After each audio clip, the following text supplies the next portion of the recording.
baisser. Allez, un peu de punch là. Il est que 23h50. On a l'habitude de terminer même à 3h du matin. Allez, on y va. Il faut qu'on vérifie ça nous-mêmes parce que la confiance n'exclut pas le contrôle. On a tout signé, le SG, nous, maintenant, il faut quand même faire un travail de vérification, s'assurer que la fiche bleue qui est là, c'est le bon nom et que le dossier là soit complet. Nous-mêmes, on doit quand même vérifier ça. Vraiment, c'est bon. Vérifier aussi que tout a été bien tamponné, qu'on a mis les cachets partout, qu'il manque rien, que j'ai pas, qu'il n'y a pas un dossier que j'ai oublié de signer, tout ça. On peut vérifier ça. Mais il s'agit de comme, au total, le nombre de dossiers. Bon, pour ce qui concerne les fiches bleues, il s'agit de 687 fiches bleues concernant les chômeurs. Ça, c'est concernant les chômeurs, 687 fiches bleues. 687 fiches bleues pour les chômeurs. Voilà, qui ont été signées et que nous devons transmettre à la première parlement. Oui, donc il faudra mettre, on a toutes les valises, là on met ça dans les valises. Moi-même j'irai déposer ça chez madame le ministre de la fonction publique. Par contre, on a un point aussi à faire avec les confessionnels. Là, il y a un audio qui a circulé qui disait que madame le ministre a dit qu'elle va déchirer les dossiers, tout ça là. Non, faut peut-être les rassurer, prévoir une réunion. D'accord. Avec eux pour dire non. Ce qui s'est passé, c'est que il y a eu une commission qui a été faite. En 2025, de cette commission-là, on a fait une liste avec tous ceux qui sont vraiment en situation de classe, c'est un travail de vérification qui a été fait, et on a envoyé une liste à la fonction publique. Maintenant, on constate que quand les fiches bleues sont revenues, c'est pour ça que d'ailleurs, je préfère vérifier fiche après fiche, maintenant, parce que quand les fiches bleues sont revenues, on s'est rendu compte qu'il y a une différence sur les noms. D'accord. Il y a une bonne partie de ce qu'on a envoyé qui est dans la liste initiale, les fiches bleues sont revenus, mais il y a une autre partie où on ne retrouve pas les noms de la liste initiale. Donc il faut qu'on refasse un point avec la fonction publique, avec nous-mêmes, le personnel de l'éducation nationale, pour savoir à quel niveau il y a eu un changement de nom.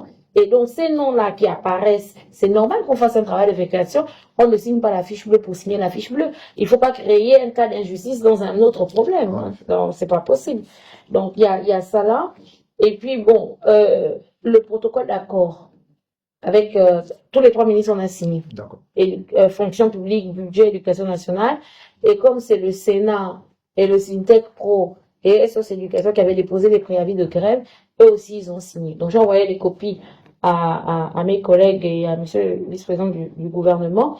Mais il serait bon de voir comment ventiler ça aussi au niveau de la commission, le comité de suivi évaluation. Je crois qu'ils ont dû recevoir une version numérique, mais c'est bien d'imprimer et de donner à chacun. Comme ça, ils voient bien que le gouvernement est lié. Le gouvernement a pris un texte, un protocole d'accord est signé. Donc, il n'y a pas de raison de s'inquiéter. Donc, il faut donner ça. Et on parlait aussi, même si les autres partenaires sociaux n'avaient pas déposé le préavis de grève, mais dans la sensibilisation et la pédagogie, ceux qui sont les membres de ce comité-là doivent avoir l'information, et même les autres. Il faut faire ça parce que c'est les différentes étapes pour l'aboutissement de nos négociations avec eux. C'est noté, Excellence. Un travail sera fait avec la cellule com. La cellule com. Voilà. Oui, et puis même les voix, parce que bon, il y a eu un premier aussi travail avec les parents d'élèves. D'accord. Là, on était à Matsup, donc il faut un peu regarder tout ça. Est-ce que le paiement des frais des frais de concours est bien parti? Et puis, on doit aller à la rencontre de la communauté éducative, aller parler avec les enseignants dans les établissements. Mais ce serait bien d'être accompagné des parents d'élèves.